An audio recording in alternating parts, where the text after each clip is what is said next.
이제 있을 세션은 혁신과 인터넷 발전을 위한 정부의 역할을 주제로 토론할 터인데요. 이쪽으로 이렇게 쭉 여기 한번 앉으시고 제 자리고요. 여기 교수님 앉으시고 김기찬 교수님, 조신 박사님, 김유양 박사님 그리고 방석호 교수님 제 끝자리입니다. 아니 여기 제 자리입니다. 아니죠. 예. 그래요? 예, 이번 세션은 법학 교수 그리고 국내 정책 입안자로 구성된 패널들로 이번 세션의 토픽은 혁신과 인터넷 발전을 위한 정부의 역할을 주제로 토론을 해보고자 합니다. 이 자리에 나오신 분들 제가 간략하게 소개를 해드리면 제 왼쪽에 계신 분은 김기찬 교수님이신데요. 현재 고려대학교 법과대학 교수로 재직하고 계시고 계약법, 불법행위법 그리고 재산법에 강의를 하고 계십니다. 그리고 인터넷 기술의 표준 준수를 요구하는 오픈 웹 운동을 이끌고 계시기도 하죠. 김 교수님이십니다. 그리고 조신 박사님이신데요. 현재 지식경제부 R&D 전략기획단 매니징 디렉터로 근무하고 계시고요. IT 산업 분야의 R&D 전략기획 및 예산 배정 업무를 담당하고 계십니다. 조 박사님. 그리고 김유양 박사님이신데요. 국회 입법조사처 문화방송통신팀장으로 계시고요. 통일부 그리고 정보통신부에서 자문위원으로도 활동하셨습니다. 그리고 아주 심각한 표정으로 앉아 계신 분이신데요. 방석호 교수님이십니다. 3년간 정보통신정책연구원의 원장을 지내셨고요. 현재 홍익대학교 법과대학 학장으로 재직하고 계십니다. 한 교수님. 예, 이번 세션의 주제는 좀 전에 데이빗과도 제가 토론했던 사항이기도 한데 사실 우리가 혁신을 얘기를 할 때 특히 인터넷에 있어서의 어떤 정부의 역할에 관하여서는 상당히 시각이 엇갈리고 있는 것 같아요. 많은 경우에 정부의 역할이 없으면 좋다. 가능하면 민간의 자율에 맡겨야 된다라는 주장이 있는가 하면은 그렇지 않고 어떤 정부가 좀 더 적극적인 역할을 해야 된다. 최소한 현실 세계와 같은 규제가 필요하다라는 또 주장도 있는데 일단 이 주제로 한번 토론해 보도록 하겠습니다. 먼저 김 교수님께서 한번 말문 열어주시겠습니까? 일단 인터넷 그리고 우리가 혁신을 이야기를 할 때 정부의 규제가 불가결의 요소라고 보십니까? 아니면은 필요악이라고 생각을 하십니까? 어떻습니까? 정부의 규제라는 측면에서만 이야기를 하기보다는 그냥 정부의 입장, 스탠스가 어떤 거냐. 이게 정부의 입장은 규제일 수도 있고 또 다른 방법의 입장을 택할 수도 있겠습니다만 저는 우리나라의 경우에 정부의 입장이 인터넷과 관련해서는 두 가지 정도 특징이 있다. 그리고 이 두 가지 특징이 인터넷 산업의 발전이나 기술의 혁신, 기술 진보를 심각하게 저해하고 있다. 이렇게 생각합니다. 첫 번째는 과거에 잘했던 경험이 있는 것 같아요. 조선, 자동차, 그다음에 가전제품 이런 산업에서 한국은 분명히 좀 후발주자로서 속된 말로 빌빌하고 있었는데 정부가 어떤 정책 방향을 분명하게 정해놓고 정부가 끌고 나가는 그런 경험이 있었고 그 경험에서 대단히 재미를 봤다. 대단히 성공했던 그런 경험이 있는 것 같아요. 그래서 정부에 포진하고 있는 공무원들의 상당 부분 여기 좀 계십니다만 직접 이분에 관한 건 아니고 적지 않은 과거의 그런 경험을 그대로 인터넷 분야, 인터넷 테크놀로지에 계속 가지고 와가지고 계속 뭔가 정부가 앞에서 끌고 나가야 된다라는 강박 이게 좀 있는 것 같아요. 근데 이제 그런 강박이 있는 경우에 막 여러 가지 문제가 생겼는데 그건 나중에 천천히 하기로 하고 두 번째 정부 입장에서의 제가 느끼는 문제점은 인터넷에 대해서 좀 경계하는 인터넷에 대해서 적대적인 이거는 상당히 좀 정치적인 그런 문제일 수 있는데요. 인터넷이 이때까지의 정치 질서나 담론의 구조나 담론이 형성되는 구조나 언론계의 지형이나 이런 데에서의 기존 질서에 대한 심각한 도전이다라고 생각하고 인터넷을 경계하고 인터넷을 부정적인 것으로 보고 인터넷을 어쨌든 억제해야 될 대상으로 보는 그런 정책 기조가 깔려 있어서 거기에서 또 많은 좀 정책들이 나오는 거라고 저는 생각합니다. 그래서 이런 두 가지 측면, 옛날에 잘했던 경험을 별 생각 없이 인터넷, IT 테크놀로지 이쪽으로 가는 문제가 하나 있고, 다른 하나는 인터넷에 대한 어떤 정치적인 적대적인 태도, 이 두 가지가 한국 정부의 인터넷 그리고 IT 분야 기술에 대한 태도를 규정하는 것이다. 저는 이렇게 보고 있습니다.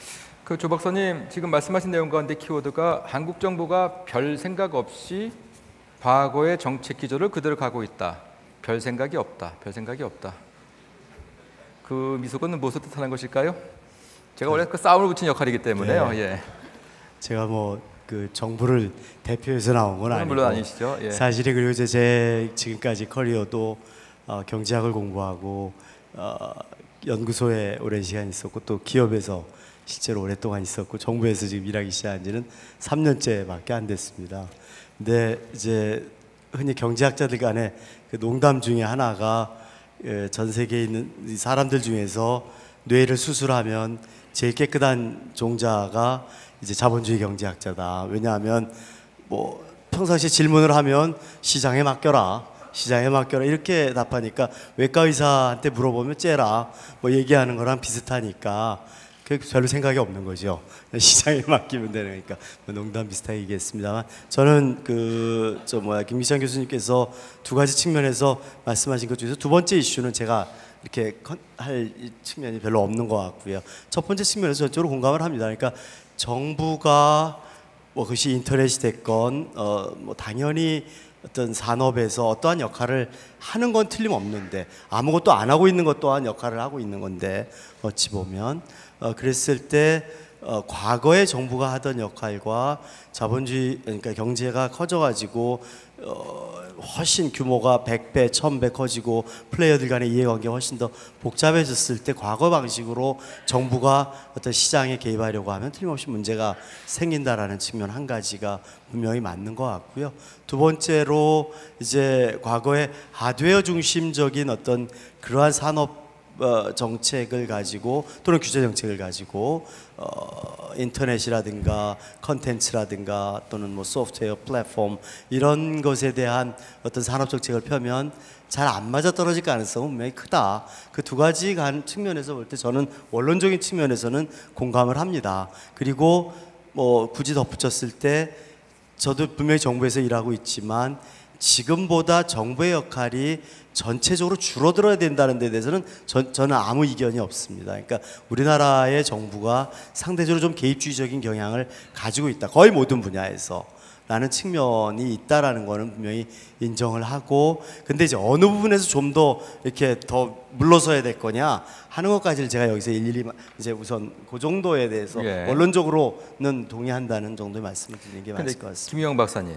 그 지금 정치권이 인터넷에 대해서 상당히 그 적대적이다라는 그 주장을 김 교수께서 하셨는데요. 예. 동의하십니까? 국회에 계시니까요, 아무래도. 예. 뭐 저는 첫 번째 그 김기찬 교수님 견해는 사실은 조금 다른 견해를 가지고 있는데요. 물론 저도 당연히 국회를 대표하는 건 아니고요. 저도 사실 공부를 하다가 국회에 들어왔기 때문에 이렇게 연구자의 마인드가 훨씬 강한 사람인데. 근데 제가 생각하기에는 오히려 제가 지난 18대부터 시작해서 국회의원님들, 이 정보통신 관련한 IT 산업 관련한 거에 관심을 가지는 분들을 접촉을 한 결과 느끼는 바는 정부는 모르겠는데 적어도 의원님들 같은 경우는 인터넷을 산업으로 보는 인식이 굉장히 부족하셨어요. 그러니까 인터넷이라는 거는 IT 산업하고 좀 구분해서 IT 산업이라고 했을 때 IT 산업에는 뭐 단말기라든지 뭐 각종 이런 것들은 인터넷 산업인데 통신은 그러니까 IT 산업인데 인터넷은 산업이라기보다는 일종의 미디어라든지 이런 생각이 훨씬 강하셨던 것 같아요. 그러다 보니까 그러니까 제가 결국은 할 수 있는 거는 인터넷이 얼마나 산업적으로 지금 이 핫한 것인가를 보여드리는 게 오히려 그분들의 생각을 바꿀 수 있는 하나의 어떤 저는 계기가 되었다는 생각이 들거든요. 그래서 세계적으로 인터넷 산업의 규모라든지 그것들이 현재의 어떤 경제를 어떤 식으로 활성화시키고 있는 거라든지 그리고 우리나라 인터넷 산업의 어떤 경쟁력이라든지 이런 것들을 인식시켜주는 게 사실은 우선이었거든요. 그런 측면에서 정부는 몰라도 제 생각에는 오히려 인터넷을 산업으로 보는 인식은 좀 부족하지 않았나라는 생각을 하고 있습니다. 네, 제가 드린 질문에 대한 답은 아직 안 주셨는데 예. 그 정치권이 전반적으로 인터넷을 적대시하고 있다라고 하는 그 지적에 대해서는 아무튼 동의를 못 하시겠다 이렇게 정리할 수 있겠습니까?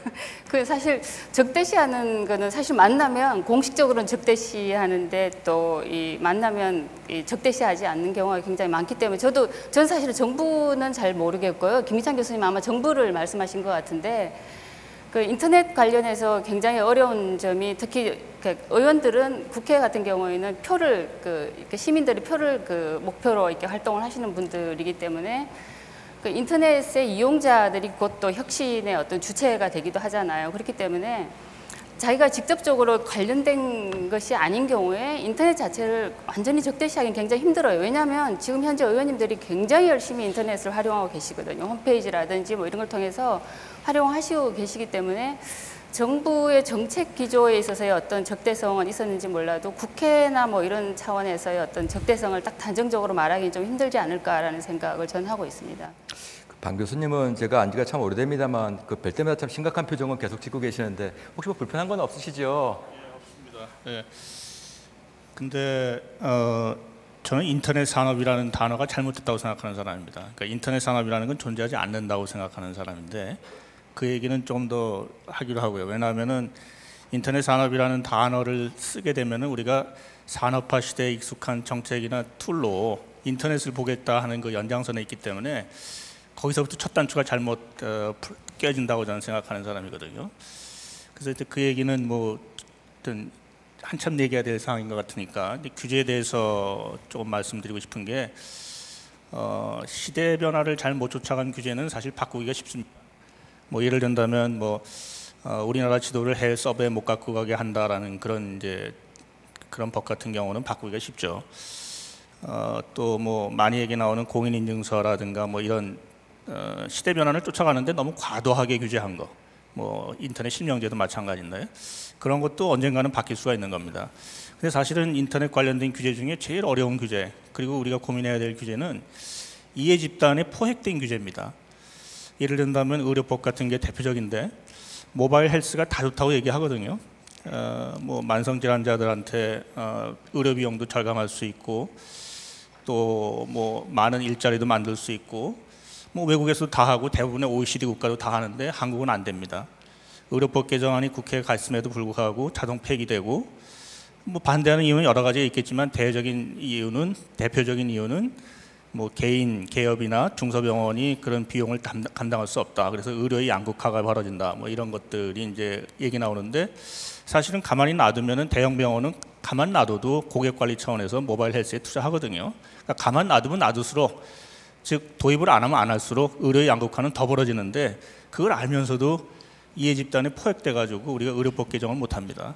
그러니까 우리 정도의 IT 수준에서 모바일 헬스를 하지 않는다.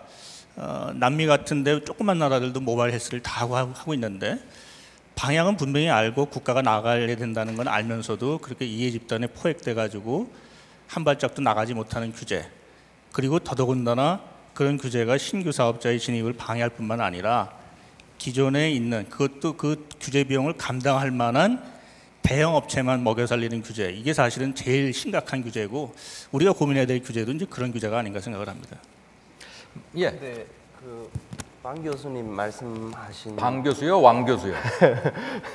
방 교수요. 교수님 말씀하신 부분 중에 이제 시대의 흐름이나 기술 진보의 흐름에 역행하는 규제는 이게 해체하고 제거하기가 상대적으로 쉽다 이렇게 말씀하셨는데 그리고 이제 그 공인인증서도 언급을 하시고 그 디지털 서티피켓 그 언급하시고 그다음 인터넷 실명제 이렇게 언급하셨는데 그 부분은 제가 좀 다르게 생각하는데요.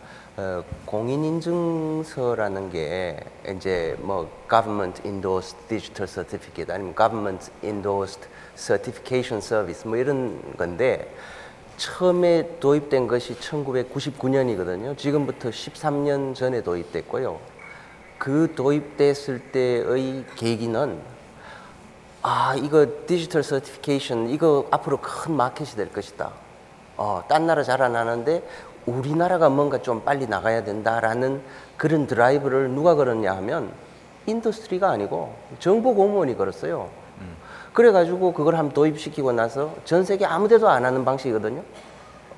그 Certificate Authority라고 인증기관을 정부가 라이선스를 주고 정부가 무슨 감독 이런 거는 전 세계 어느 나라도 안 하는데 한국은 그래 해가지고 지금 13년 끌고 왔는데 저는 6년 동안 소송하면서 그것 좀 폐지하라고 하는데 아직도 폐지가 안 돼요.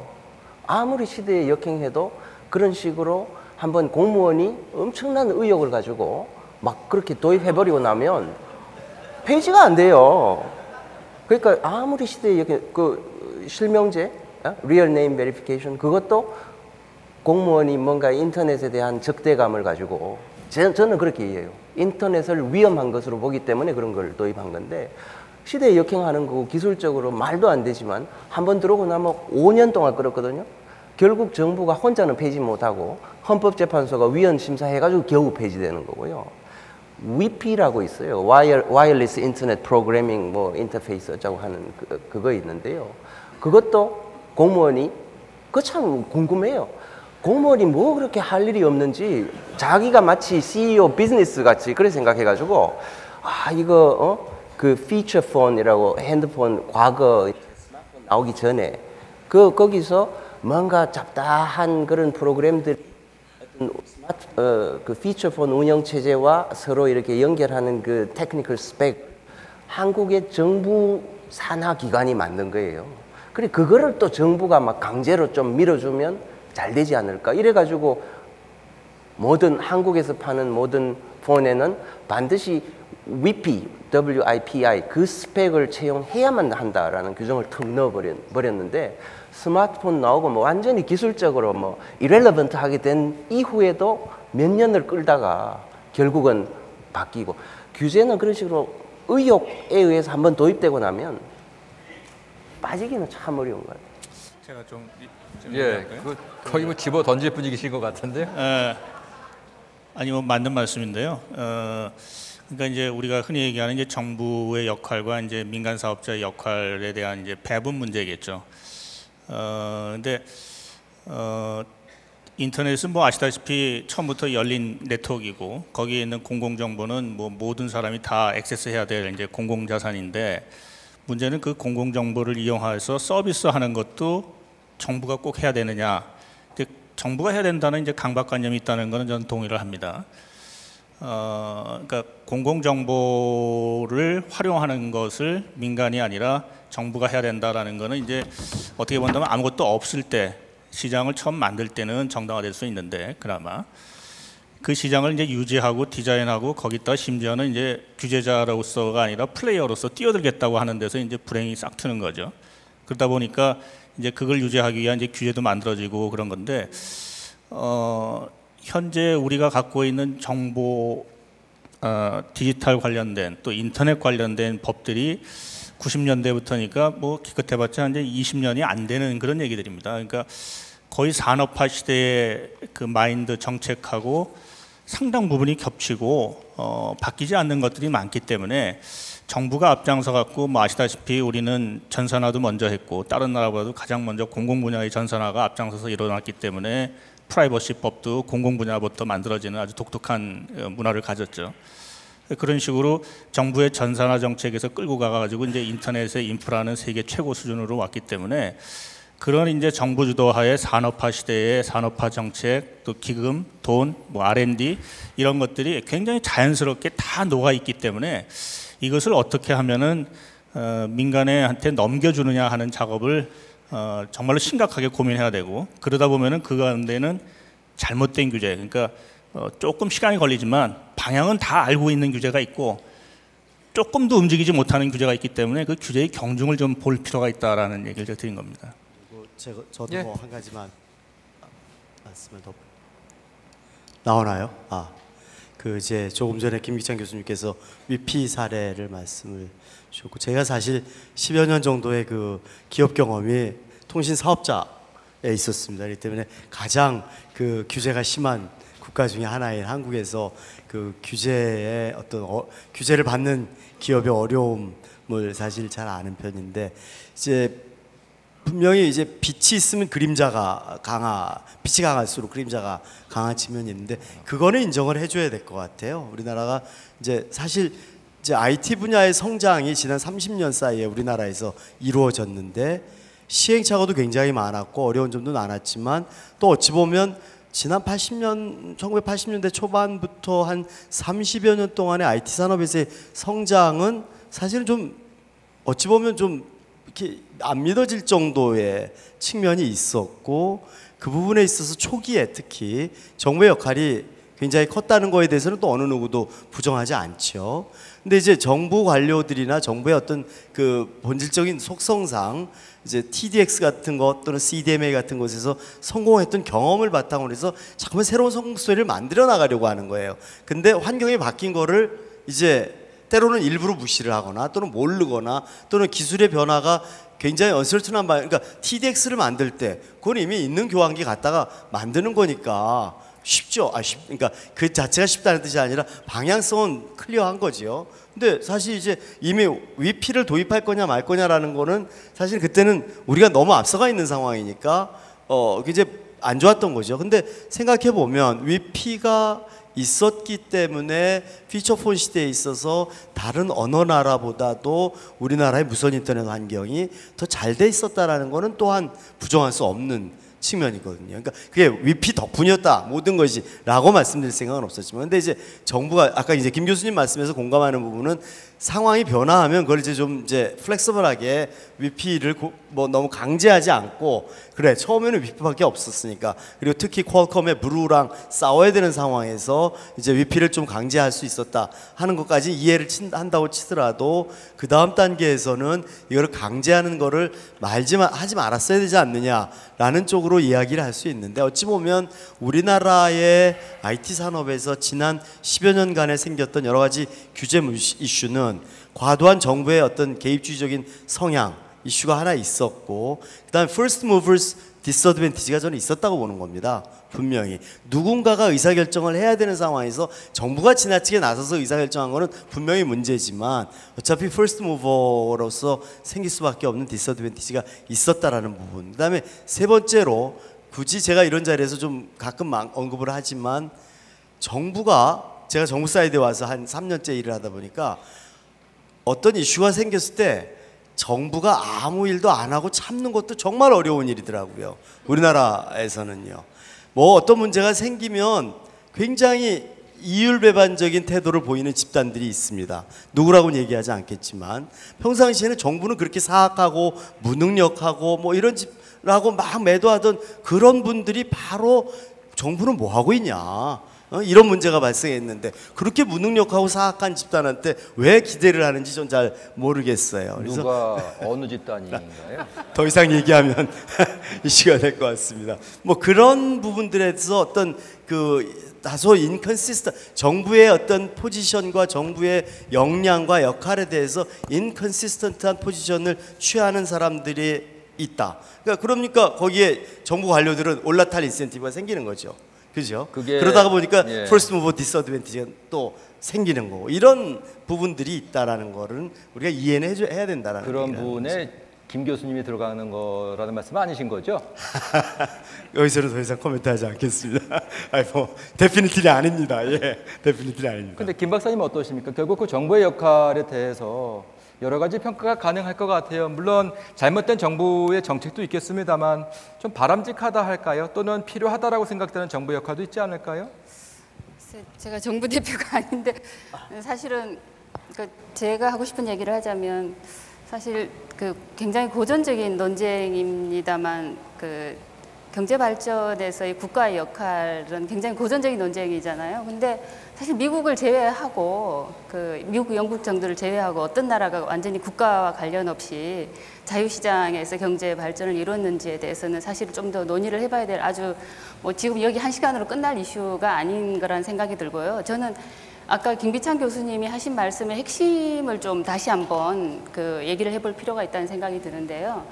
그러니까 김기찬 교수님 말씀에서 중요한 것은 정부가 산업을 진흥하기 위해서 어떠한 이제 규제나 어떤 진흥책을 도입하는 것이 결과적으로는 규제로 기결되는 것. 그래서 결국은 산업 진흥의 목표에서 시작한 것이 결국은 그 산업의 발목을 잡는 어떤 그런 것들의 어떤 문제점을 지적을 하신 것 같고 그 얘기를 좀 해봤으면 하는 생각이 들거든요. 예를 들면 지금 요즘 그러니까 이미 나왔던 위치정보법 같은 경우 아주 대표적인 사례라고 저는 생각을 하거든요. 왜냐하면 정부의 목적은 산업 진흥이었어요. 결코 규제가 아니었는데 결과적으로는 규제와 진흥 이 양쪽에서 결과적으로는 위치정보 산업의 어떤 발목을 잡는 그런 측면, 규제법도 아닌 진흥법도 아닌 상황이 되었고요. 그리고 지금 김기찬 교수님도 굉장히 잘 알고 계시지만은 클라우드법을 또 준비를 하고 있지 않습니까?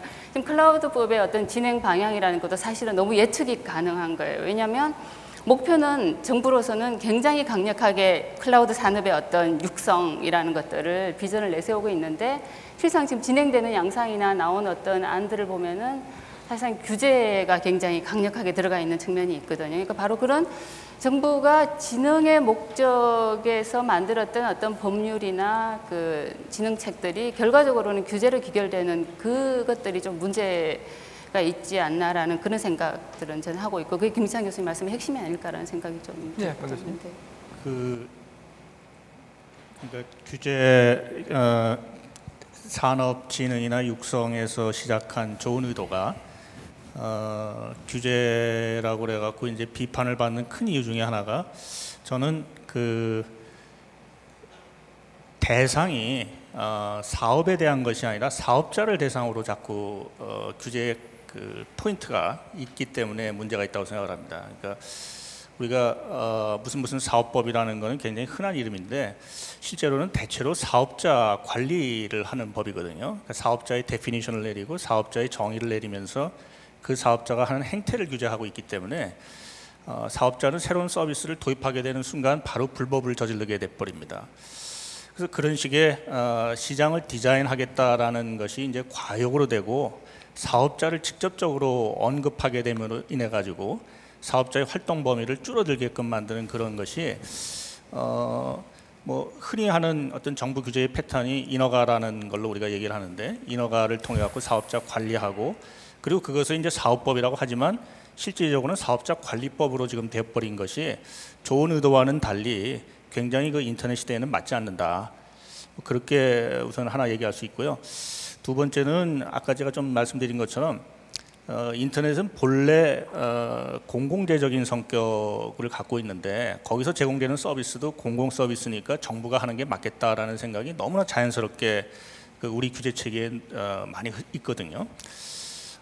예를 든다면은 전 세계에서 우리나라만큼 새로운 미래 도시 스마트 시티를 갖다가 UCT라고 그래갖고 과감하게 건설한 나라도 없는데 다른 나라들에 비한다면은 우리가 규모가 굉장히 큽니다. 인구 100만 정도는 돼야지 우리나라는 UCT라고 얘기를 하고 뉴타운이라고 얘기를 하지 외국에서처럼 5만 10만은 명함도 못 내밀 정도로 우리는 스케일이 큰데 외국과 차이가 나는 거는 외국은 서비스가 바텀업입니다. 근데 우리는 탑다운이에요. 그러니까 공공 서비스 위주로 되고 있거든요. 그러니까 적어도 뉴타운에 살 정도가 되면은 이런 정도의 서비스는 국가가 보장해줘야 된다라는 그런 생각 때문에 공공 서비스 위주로 깔다 보니까 민간 투자가 들어오기가 어렵습니다. R&D 센터 예를 들어 화성동탄에 글로벌 IT 기업이 R&D 센터 설립했다라는 얘기 안 나오거든요. 근데 외국 같은 경우에는 5만 10만의 스마트 시티에 당연히 민간들이 바텀업 방식의 새로운 서비스를 개발하기 위해서 R&D 센터부터 설립을 합니다. 그런 게 굉장히 큰 차이인데 우리가 생각하는 어떤 정부의 역할 그리고 거기에 대해서 인터넷 시대에도 뭔가 잘 됐으면 좋겠다라는 게 사실은 정부의 잘못이라기보다는 많은 사람들이 그걸 기대하고 또 기금도 많이 베풀어야 되고 뭔가 선도해야 된다는 생각을 많이 하고 있는 거 아닌가 생각은 저는 그러합니다. 그래서 그런 거를 진짜 정부와 민간의 파트너십을 인터넷 디지털 시대에 어떻게 적절히 배분할 건가 하는 것이 가장 큰 숙제라고 그 대책에서 저는 생각을 합니다. 근데 그 김 교수님, 사실 아까 말씀하신 것처럼 정치권이든 정부든 인터넷을 적대시한다라고 하는 그 말씀은 그 바꿔서 생각해 보게 되면 인터넷도 정부를 그렇게 적대시할 수밖에 없는 그 논리가 될 것도 같은데요. 그건 아닌가요? 인터넷은 뭐 모두가 이용하는 그런 그 플랫폼이 된 거고요. 인터넷이 뭐 정부를 적대시한다 이런 이제 설명은 인터넷 유저들이라고 표현을 바꿔본다면요. 그렇죠. 유저들이 정부에 대해서 이제 반감을 가진 당연히 생기겠죠. 근데 이제 정부의 그런 좀 인터넷 미디어, 인터넷이라는 플랫폼이 어떻게 보면 이때까지 정부가 쉽게 장악할 수 있었던 전반적인 여론 형성 채널에 대한 장악력이 줄어들게 되는 거라는 인식이 그런 기조를 깔고 우리나라는 보면 얼핏 보면 사정 잘못 같은데 뭐 notice and take down 이런 거와 유사하게 보이는 그런 제도가 있어요. 근데 자세히 법률적인 그 내막을 보면요, 전 세계 어느 나라도 없는 그런 제도가 있어요. 뭐냐 하면 저작권 위반하는 그런 게시물이 어떤 웹사이트에 올라오면 그 침해 당했다라고 주장하는 자가 그거 내려라 하면 사이트 오퍼레이터는 그거 내리고 뭐 이런 제도는 전 세계적으로 많이 있어요. 근데 우리나라는 그것 있는 것뿐 아니라 그 다음에 일체의 모든 불법 정보에 대해서 또 그런 제도를 도입해 놓고 또 그런 경우에는 무조건 내려야 되고 안 내리면 사이트 오퍼레이터를 또 처벌하고 이런 제도는 제가 이해하기로는 전 세계에 없거든요. 그러니까 엄청나게 이제 억압적인 인터넷상의 표현의 자유나 이런 거를 이제 막 정말 과격하게 확 제약하는 그런 제도가 있는데 그 유저들이 정부에 대해서 사실은 반감을 가지게 되는 유저들의 그 숫자가 점점 늘어나겠죠. 결국은 정부가 자기 스스로에게 해가 되는 하고 있다고 저는 생각합니다만 제가 뭐 토론을 위해서 그 입장에 찬성해서가 아니라 한번 입장을 바꿔서 또 다른 분들께 질문을 드려보도록 하지요. 하지만 그 개발업자 측면에서 봤을 때에는 그들의 권리를 지켜주는 것 또한 정부의 역할이 아닐까도 싶은데, 물론 그들의 권리에 대해서 뭐 이러저러하게 어떤 그 불법적인 행동을 했을 때 정부가 어떤 입장을 취해야 되느냐는 질문과 관련해서는 지금 김 교수님의 어떤 그 반론적 측면에서 정부 좀 적극적으로 권리자 보호에 나서야 된다라는 것도 가능하지 않을지는 모르겠습니다. 어떨까요? 다 그냥 계시네. 예. 아니 그러니까 뭐 당연히 반대하는 의견이 있어야겠죠. 그러니까 김 교수님 의견에 반대하는 의견이 당연히 있어야 되는 거니까. 사실 그 인터넷 보급률이라든가 뭐 속도 뭐 그리고 또 인터넷을 이용하는 그 전 국민의 퍼센테이지를 본다면 대한민국이 최상위권이죠. 그러다 보니까 인터넷 댓글 문화도 우리나라가 굉장히 독특하다는 것은 뭐 다 압니다. 모바일 메신저로 왕따 만들어갖고 학교 폭력으로 문제되는 나라 전 세계 우리나라밖에 없거든요. 그러면은 거기에 대해서 인터넷 실명제라는 툴이 과도했으니까 그러면 그 과도한 것 말고 적절한 걸 어떻게 찾느냐 하는 것이 우리한테 주어진 숙제지. 그거를 외국처럼 자율 규제 그리고 시민의식이 고양돼 갖고 자율히 해결할 때까지 기다린다. 그거는 정부가 존재하는 한 그래서는 저는 안 된다고 생각하는 사람이거든요. 그 접점을 찾아가는 노력을 포기하고 인터넷은 자율 규제 또 자유로운 공간, 그러니까 거기서 나오는 거에 대해서 기다릴 수 있다 하면 그 사이에 발생하는 비용이라든가 국민적인 소모는 너무 크다고 생각을 하는 거죠. 그러니까 너무 과도하지 않게 어떤 방향을 찾아갈 것인가에 대해서 우리가 고민해야 되는 것이지, 이거를 너무 좀 인터넷에 대해서 정부가 적대감을 갖고 있다든가 뭐 이렇게 좀 생각하는 필요는 없지 않나 하는 생각입니다. 저는 조금 다르게 보는데요. 인터넷 이용이 우리나라에 뭐 유난히 활발하다라는 이런 인식 자체가 과연 정확한 건지 전 그것부터가 조금 의문을 가지고 있고요. 지금 뭐 여러 나라에서 모든 사람들이 인터넷 활발하게 이용하고 있고, 그다음 두 번째로 뭐 댓글이나 이런 명예훼손적인 그런 게시물이 뭐 당연히 문제를 일으키는 거고, 거기에 대해서 기존의 형법도 있고 여러 가지 다 규제하는, 처벌하는 그런 법제도가 있고, 일단 그 다음에 우리 방 교수님 말씀하신 것 중에 정부가 뭔가 빨리 나서서 여기를 이렇게 들어가서면 규제를 해야 된다라는 그 인식이 저는 근거가 없는 단정들에 입각해 있다라고 보는데요. 이유는 뭐냐 하면, 어떤 사이트 오퍼레이터 입장에서 보면 자기 사이트에 댓글이 막 형편없는 욕이 난무하고 이러는 거를 사이트 오퍼레이터 스스로가 별로 원하지 않는 거예요, 기본적으로. 그래서 조금만 그 대처 테크닉을 좀 찾아가도록 약간만 인내를 정부가 할 수 있는 것 아니냐, 예. 그런 생각도 있는 거죠. 아무튼 조금 우리가 이제 오늘 토론의 그 마무리의 그 지향점으로 제가 드리고 싶은 화두는, 사실 그 싸이를 만들게 된 것은 싸이의 그 뭐 콘텐츠가 물론 제일 중요하겠습니다만, 그 유튜브라고 하는 어떤 그 매체가 또 하나의 역할을 했다. 누구도 부인 못할 겁니다. 그렇다면 우리가 제2, 제3의 싸이를 만들어내기 위하여서는요, 그렇죠? 유튜브와 같은 또 다른 어떤 형태의 매체가 우리나라에서 만들어주는 것이 또 필요하지 않을까라는 생각도 해보고, 또 페이스북 같은 것도 마찬가지겠죠. 그러면 이와 같은 제2의 유튜브, 제2의 페이스북을 만들기 위한 정부의 어떤 그 노력 내지는 그 지원은, 그것은 필요하다라는 생각을 할 수도 있을 것 같거든요. 그것조차 필요치 않을까요?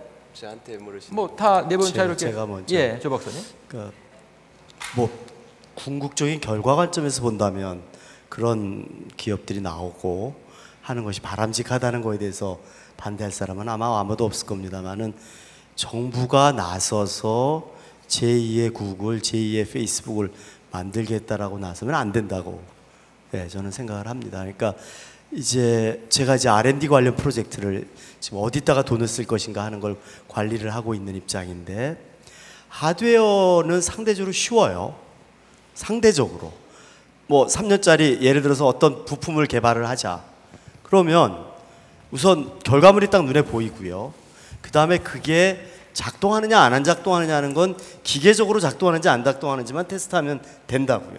그리고 기계적으로 예컨대 99% 레벨에서 작동한다. 그러면 누구한테 팔아먹을 수 있을 것이다 라는 게 나와요. 그러니까 이런 거는 정부가 좀 적극적으로 나와서 지원을 해주는 게 맞다고 보는 거죠. 근데 소프트웨어 쪽을 지원을 하는 쪽은 프로그램 만들면 돌아가지요. 근데 사실은 예컨대 똑같은 OS에 대해서도 뭐 이를테면 뭐 결과적으로는 똑같지만 훨씬 더 어떤 건 배터리를 많이 먹을 수도 있고 시간이 더 걸릴 수도 있고 하지 않습니까?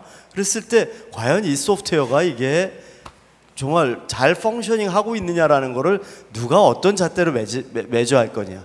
더더욱이나 문제는 그거는 그래도 어떤 공용적인 소프트웨어니까 그렇다고 치더라도요, 애플리케이션 소프트웨어 같은 데 가면 이게 대박이 날 건지 저게 대박이 날 건지를 정부가 알 방법도 없고 알려고 노력해서도 안 된다라는 생각이 드는 거거든요. 그래서 아까 모두에 제가 김기창님 교수님께서 말씀하신 거에 대해서 전적으로 찬성한다고 하는 부분이 이제 그런 측면인데, 정부의 역할이 있지요. 정부의 역할이 있는데 어려울수록 돌아가라고 이쪽에서는 그야말로 back to the basic, 어떤 그 교육 시스템, 그 다음에 오전에 뭐 얘기가 많이 나왔습니다만 벤처 관련 시스템들, 그 다음에 더 중요한 것은 사실은 생태계에서 어떤 그 경찰 역할, 이런 것들이 더 근본적으로 먼저 이루어져야 될 제도들이지, 섣불리 어떤 특정 분야에서 정부가 이 분야를 육성하기 위해서 나서겠다라고 하면 전 굉장히 어려움에 겪을 것이다.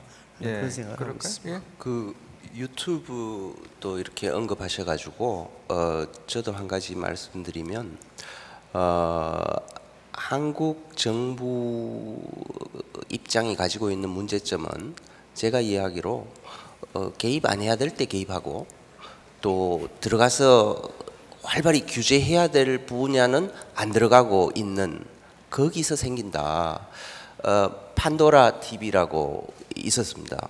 지금은 완전히 좀 확 기세가 꺾여가지고 뭐 별 볼일 없게 이런 건 아니고 하여간 뭐 좀 많이 타격을 받았는데 그 이유를 좀 자세히 살펴보면요, 그 트래픽에 대해서 망 사업자들이 엄청난 요구를 하는 거예요.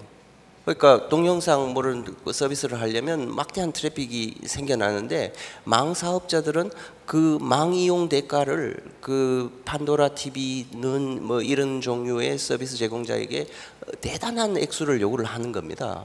그래 되면 그런 서비스가 살아남기 어려운데, 그 이유는 뭐냐 하면 망 사업자들은 상당히 지금 그 물론 무선망이냐 유선망이냐에 따라서 시장 상황은 좀 다르겠지만 특히 독점적이거나 과점적인 이런 분야에서 망 사업자들이 일종의 시장 지배적 지위를 남용해 가지고 망 사업자 자신들의 당장의 이익만을 그 지배적 지위를 사용해서 막 써먹는 그런 분야에 대해서 정부는 별로 규제를 안 하고 있는 그런 상황이거든요.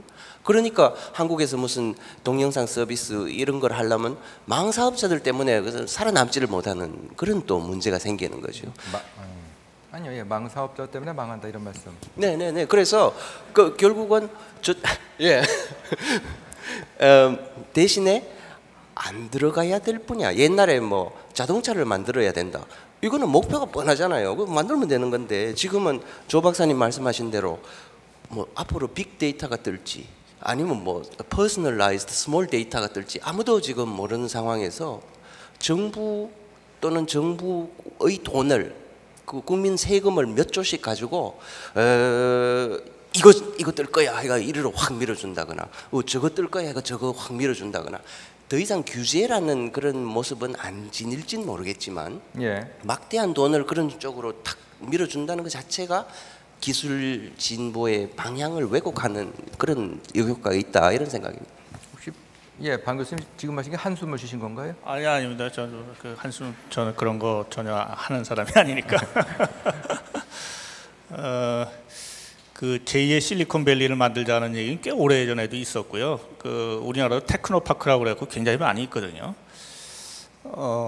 근데 우리가 산업화 시대에 썼던 아주 전형적인 정책이 선택과 집중이라는 겁니다. 그러니까 한정된 자원을 갖고 제일 뒤떨어지는 분야를 뭐 5대 육성, 뭐 10대 무슨 뭐 전략 산업 뭐 이래 갖고 하는 것이 아주 전형적인 이제 정부의 추격 정책이었는데 인터넷 산업이라는 말에 대해서 아까 제가 처음에 말씀드린 것처럼 이게 실체가 없는 거거든요. 인터넷 산업이라는 말 자체가 실체가 없는 건데 그 실체가 없는 거를 하겠다고 덤비는 거는 뭐 안 하는 것보다는 낫지만 문제는 이게 과도하게 새로운 시장을 만들어주고 또 돈도 풀어가지고 뭐 지원해주겠다고 하면서 사실은 우리를 우물안 개구리식으로 만드는 경우가 굉장히 우리는 이미 많이 경험을 한 사례들입니다. 예. 예를 든다면은 뭐 좀 더 얘기해도 되나요? 아 그럼요. 예, 뭐 예. 소신껏 예.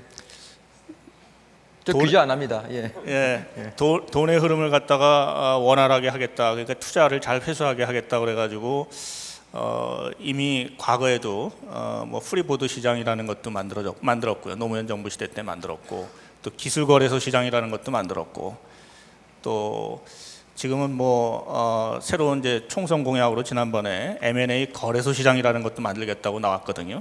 근데 한번 생각을 해보십시오. 이게 자기가 갖고 있는 기술의 가치를 갖다가 내가 100억에 팔겠다고 아무리 얘기하더라도 사람들이 그 평가해주지 않으면 팔리지가 않는 거거든요. 네. 그거를 시장을 만들어 갖고 팔릴 수 있는 게 아닌데 인위적으로 제도 만들고 시장 만들어서 투자를 잘 회수해주면은 벤처가 활성화되고 새로운 일자리가 만들어진다라는 것은 이게 너무 정부의 역할을 갖다가 과거의 산업화 시대에 선택과 집중해서 또 연장해가지고 우리가 인터넷 산업이라는 단어를 쓰면서 또 착각하고 있다라고 저는 생각을 하기 때문에 예.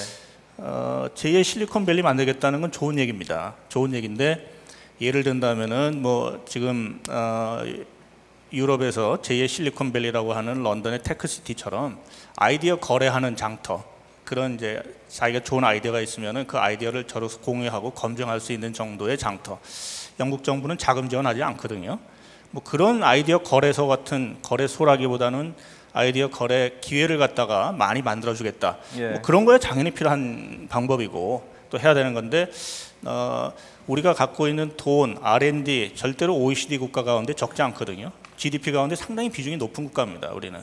근데 그거를 과거의 산업화 시대처럼 선택과 집중 그래갖고 몇 개 분야 찍어가지고 집중하려고 그러고 여전히 그거 하려고 그러는 거. 그리고 좀 지금 우리가 IT 컨트롤 타워 얘기도 많이 하는데 또 네. 그런 연장선에서 있는 거 아닌가 하는 게 제가 생각하는 제일 이제 우려되는 점입니다.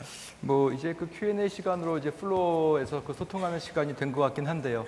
뭐 제2의 실리콘밸리 참 중요한 문제인 것 같긴 한데 미국의 그 실리콘밸리 드림이라고 하는 말이 있죠. 근데 이 말을 제가 지금 하는 말을 영어로 번역했을 때 그 뜻이 전달될까 싶기는 하는 그 걱정이 생기는데 실리콘밸리에 해당하는 우리나라의 말이 뭔지 아십니까? 신림동 드림이라고 하는 말이 있다고 하는데요. 뭐 그것이 아마 그 외국인들이 이해하기 어려울 것 같긴 합니다만 자, 제가 몇 가지 그 트위터에 올라온 내용 제가 읽어드릴게요. 그 참고로 트위터로 이제 질문 주실 분은요. 빅텐트 서울이죠. 그 주소가 그쪽으로 주시면 트위터로 질문을 옮기실 수가 있겠습니다. 소위 클라우드 컴퓨팅 시대라고 합니다. 서비스하는 서버의 위치에 관계가 없이 글로벌 서비스가 가능해질 시대이지요. 이에 걸맞는 정부의 접근 방식은 어떠해야 한다고 보십니까? 각 나라마다 서버를 두게 하는 규제에 대한 입장을 듣고 싶습니다. 라는 질문에 대해서 클라우드 컴퓨팅과 관련해서 우리 김유황 박사님께서도 국회에서 막 또 이 클라우드 컴퓨팅 진흥법 뭐 이런 거를 준비하고 있다. 저는 이제 우리나라 IT 정부에서 준비하고 있습니다. 국회가 아니라 정부에서 준비하고 있다 이런 말 들을 때 저는 우리나라 IT 환경을 완전히 골병들인 거는 두 가지다. 하나는 지능책, 하나는 육성책. 이거 두 개로 그냥 골병이 든다 이렇게 생각합니다만 클라우드 컴퓨팅과 관련해서 자꾸 시큐리티, 보안 문제를 자꾸 거론을 하는데요. 그 문제는 제가 보기로는 많이 과장된 측면이 있다고 생각합니다. 왜냐하면 유저들이 자기 퍼스널 PC가 안전하다라는 전제가 그거 자체가 저는 틀렸다고 생각하거든요. 자기 로컬 가지고 있는 그 PC 얼마나 안전한가요? 그거보다는 제가 보기로는 뭐 클라우드가 더 안전할 수도 있는 그런 문제도 있고, 그 다음에 각 나라마다 이제 어떤 서비스에 필요한 데이터를 자기 나라 안에 가지고 있어야 된다라는 이런 규제는 한국의 경우에 좀 독특하게 대표적인 경우가 이제 지도 데이터를 한국의 지도 데이터는 한국 안에만 가지고 있어라 이런 규제가 우리나라에는 있는 거거든요. 그 이유는 이제 국가 안보라는 겁니다. 지도 데이터가 무슨 군사적인 뭐 의미 정리 좀 해볼까요? 질문이 많아가지고요. 근데 제가 말씀드리는 거는 그런 지도 데이터라는 게 무슨 비밀 데이터가 아니고요. 공공이 다 오픈된 그런 데이터인데 전 세계 다른 나라는 안 하는데 한국만 그렇게 우리 오픈된 데이터, 지도 데이터를 한국에 가지고 있어가지고 무슨 안보가 증진되는 건지 저는 이해를 못 하겠어요. 딴 나라들은 그러면 안보가 다 거들났는지 그런 게 궁금하고 너무 시대착오적인 그런 규제가 많다라는 생각이. 뭐 혹시 이 의견에 대해서 김 박사님? 저는 다른 질문에 답하겠습니다. 그러실까요? 네. 어떤 질문을 고르고 싶으십니까? 두 번째 질문일까요? 읽어볼까요? 세 번째 질문. 세 번째요. 먼저 가겠습니다. 저거는 모두에게 하는 질문이었는데요. 원론으로 돌아가서 인터넷상의 혁신을 위해서 정부가 딱 한 가지만 해야 된다면 무엇이 해야 한다고 보십니까? 모두에게 질문이라고 하시니까 먼저 김 박사님 답변 주십시오. 예, 제가 뒤끝이 있어서 한 가지는 그 인터넷 산업이 자꾸 없다고 말씀하시는데 뭐 교수님의 맥락을 모르는 바는 아니지만 그 경제학적 분석에서 인터넷 산업으로 이렇게 분류가 되어가지고 나오고 있거든요. 통계에서도 다. 그래서 뭐 인터넷 산업이 없다라고 주장을 할 수도 있지만 인터넷 산업은 명백하게 지금 전 세계 그 경제학 연구에서 분류표에 나와가지고 이 통계로 잡히고 있다라는 말씀을 드리고 싶고요. 이건 그리고 제가 말씀드리고 싶은 건 아까 유주환 학생 말씀하신 거에 되게 인상 깊었던 게 규제를 몰랐기 때문에 자기가 그 앱을 만들 수 있었다라는 말이 굉장히 인상적이었거든요. 그래서 사실 저는 창의, 뭐 혁신 이런 얘기할 때 우리나라 사람들이 창의가 없다는 걸 저는 동의하지가 않아요. 너무너무 창의적이에요. 제가 매일 아침에 와서 전날 밤 인터넷상에서 벌어진 일을 한 30분 항상 확인을 하는데 그때마다 너무 우리나라 사람들이 창의적이어서 제가 매번 깜짝깜짝 놀랄 때가 있거든요. 근데 다만 그 창의가, 그러니까 어느 나라 사람들이나 창의가 있는데, 그러니까 문제는 규제를 피하는 창의와 그러니까 뭔가 혁신을 위한 창의가 있는 거죠. 근데 우리는 워낙 규제가 촘촘하다 보니까 그 규제를 피하는 쪽으로만 창의가 이렇게 발산이 되는 거예요. 예. 그래서 정작 새로운 혁신이나 뭐 인터넷 혁신이나 이런 것들을 위한 창의가 없다는 거죠. 그래서 그런 문제가 좀 있다라는 말씀을 드리고 싶고, 마지막으로는 어떤 면에서는 저는 굉장히 핵심적인 것이 단순히 어떤 인터넷 혁신을 위해서 기업들에게 무언가를 어떻게 해야 되는가, 인터넷 산업을 위해서 뭔가를 해야 되는가라는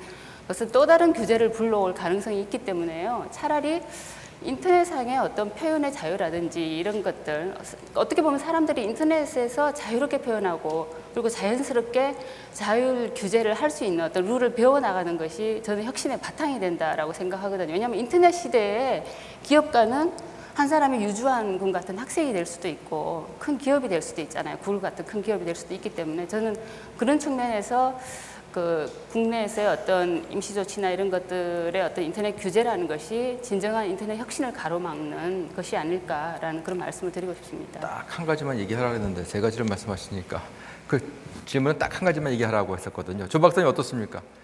정부가 꼭 해야 할 딱 한 가지 뭡니까? 규제 정책 관점에서는 뭐 너무 공자님 말씀 같긴 합니다만은 그 역시 그러니까 이제 불가지론적인 접근을 규제적 기관이 좀 가능하면 해줬으면 좋겠어요. 그래서 좀 더 구체적으로는 결국 세 가지 중립성 이슈. 그러니까 그것이 뭐 아까 두 번째 문제에서 국내 기업을 보호하는 규제가 가능하냐라는 말씀이 있으셨던데 그거하고 연결시켜서 이제 어떤 내셔널리티를 가지고 규제하는 건 현실적으로 가능하지도 않고 바람직하지도 않을 테니까 어떤 망 중립성 문제, 그 다음에 플랫폼 중립성 문제. 사실 플랫폼 중립성 문제가 의외로 별로 이렇게 관심을 많이 못 끌고 있는데 아마 굉장히 많은 앱 개발자라든가 소프트웨어 개발자들한테는 사실은 이제는 망 중립성 이슈보다는 플랫폼 중립성 이슈가 좀 더 심각한 이슈로 대두되고 있지 않나 하는 생각이 들어요. 그래서 플랫폼 중립성, 그다음에 세 번째로 기술 중립성. 이 세 가지 관점만 정부가 잘 지켜주고 좀 불가지론적인 입장을 취하면 도리어 다른 어떤 역할보다 규제정책 관점에서는 정부 역할로서 잘 맞지 않냐는 생각이 드는데요. 네. 뭐 산업정책도 하고 싶은 얘기가 있습니다만 이 정도로 딱 한 가지라고 끝내겠습니다. 했으니까. 예. 방 교수님은요? 딱 한 가지 얘기하라고 그러면 정부가 갖고 있는 공공정보 푸는 거, 그게 혁신을 위한 가장 쉽고 가장 빠른 방법이라고 생각을 합니다. 그러니까 공공정보라고 그러면은 그냥 뭐 주민 생활에 관련된 그런 정보만 말씀드리는 게 아니고요. 예를 든다 그러면은 제가 연구원 원장을 할 때 어떤 그 의대 교수분이 저를 찾아오셔가지고 이런 걸 좀 국가적으로 했으면 좋겠다라고 얘기한 거가 뭐냐면은 우리나라처럼 5천만의 의료 정보를 한 기관이 갖고 있는 OECD 국가가 없습니다. 그러다 보니까 국민의 유전자 정보부터 포함해가지고 의료 서비스의 혁신과 또 질병 예방, 하다못해 우리가 다른 병원 가더라도 엑스레이 또 찍거든요. 의료검사 또 하거든요. 그런 거 할 거 없이 국가가 데이터베이스 갖고서 5년이면 5년, 10년마다 주기적으로 태어나면서부터 죽을 때까지 질병관리 기록을 관리해 주기만 하면은 의료비용 절감하고 국가적으로 신약 개발하고 혁신적으로 할 수 있는데도 불구하고 IT를 이 정도 발전시킨 나라에서 그 생각을 왜 안 하느냐. 뭐 안 한다기보다는 저항이 많기 때문에 못 하는 거겠죠. 그죠? 그래서 국가가 갖고 있는 그런 의료 정보를 풀게 되면은 저는 엄청난 혁신이 일어나고 그것을 통해 갖고 벤처니 뭐니 엄청난 우리의 IT 생태가 바뀔 수 있다고 생각을 합니다. 네. 김 교수님은 정부가 아무 생각하지 않는 게 그게 유일하게 정부의 역할일 것이다 이렇게 말씀을. 뭐 꼭 그런 건 아니고요. 저도 한 가지만 말씀드리면 정부가 그 손 떼라. 그런데 이제 그 손 떼는 게 무슨 말인고 하니 예산 몇 조가 날아가고 직원들의 수요가 날아가고 그런 당장 닥치는 그런 결과거든요. 예. 그래서 결코 자발적으로 하지는 않을 것이다. 그러면 정부가 뭘 할 건가 그렇게 기대하는 것이 아니라 국민들이 또는 이건 정치적인 이슈라고 저는 봅니다. 대통령 선거도 나가오고 해서 이 여론의 압박, 그 다음에 그 대통령 후보나 정부 담당자에 대한 아주 구체적인 압박을 통해서 예. 그걸 떨어내게 만들어야 되는 것이다. 따라서 정부가 뭘 할까를 기다리기보다는 사람들이 어떤 식으로 여론에 압박을 하고 그 인식을 좀 더 다르게 할 것인가. 즉 컨트롤 타워 어쩌고 하면서 정부가 뭘 해주기를 기대하는 그 노예적인 발상부터 사람들이 바꾸어야 된다. 이런 생각이 있습니다. 예, 뭐 트위터에 온 질문에 대한 답변 드린 것 같고 혹시 플로어에 계신 분 가운데 나는 트위터를 모른다, 직접 얘기하고 싶다 하시는 분 손 들어주시면 말씀하실 기회 드리겠습니다. 없으실까요? 뭐 어떤 질문이라도 좋습니다. 없으실까요? 그러면 토론 조금 더 이어가 볼까요? 사실 아까 질문 가운데 제가 소개하지 못했던 질문이 인터넷상에서의 그 보호주의 경향에 관한 질문이었었는데요. 그게 가능하느냐, 또는 어떤 그 역차별이라고 할까요? 그것이 더 가능하지 않겠냐라는 그 주의 질문이었던 것으로 기억하는데요. 뭐 사실 물론 사이버 스페이스라고 하는 것이 borderless nature이긴 합니다만 국가마다 자국의 인터넷을 육성하기 위한 또 정책도 치열하지 않겠습니까? 그런 차원에서 글쎄 그와 같은 정부의 역할을 기대하는 게 김 교수님 노예적인 발상입니까? 그냥 단적인 예 하나만 들어보겠습니다. 문서 작성 소프트웨어 아레아 한글이라고 있습니다. 예. 이제 정부는 이것이 한국의 기업이고 문서 작성 프로그램이라는 것은 중요한 거다라는 이런 발상인지 아니면 뭐 어떤 발상인지는 모르겠지만 제가 보기로는 완전히 애국주의적인 태도로 이 아레아 한글을 뭔가 좀 감싸줘야 되겠다라는 움직임은 지난 한 10여 년간 계속 있어 왔습니다. 근데 그것이 과연 도움이 되는 건가?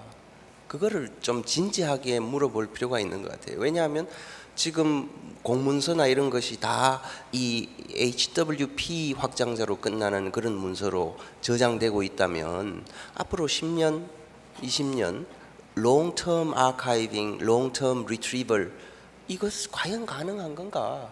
이 회사가 스펙을 사실상 상당 부분 장악하고 최근에 이제 우리가 워낙 압박을 하니까 조금 연다고는 했지만 이게 제대로 이 메인테인 언제까지 될 건가에 네. 대한 확신이 없는 거거든요. 그런 식으로 아주 애국주의적인 정책을 취하게 되면 정말 엄청난 그런 피해를 볼 여지가 있다라는 그런. 다른 분 어떠십니까? 네. 뭐 대체로 방향은 다 이제 생각하고 있는 건데, 그러니까 국내 기업만을 보호하고 싶어도 보호할 수가 없는 어떤 글로벌 환경이라는 건 우리가 다 이제 직면하고 있는 거죠. 근데 사실은 우리가 이미 80년대부터 경험을 한 게 있습니다. 그러니까 80년대 우리가 국가기관 전산화 사업을 하면서 기억하실지 모르지만 그때 정부가 야심차게 벌렸던 게 PC 1000만 대 보급이라는 걸 벌렸습니다. 그래서 국내 PC 산업을 육성하자라는 거였는데 결과적으로 본다면은 대만 PC가 전 세계를 휩쓸게 되고 우리나라 PC는 몰락하게 된 그런 아주 역설적인 결과가 발생했죠. 또 가장 최근에는 애플의 아이폰이 우리나라에 2년이나 늦게 들어오게 되면서 국내 시장이 얼마나 폐쇄적인가 하는 거가 여실히 드러나게 된 그런 또 경험도 했고요. 예.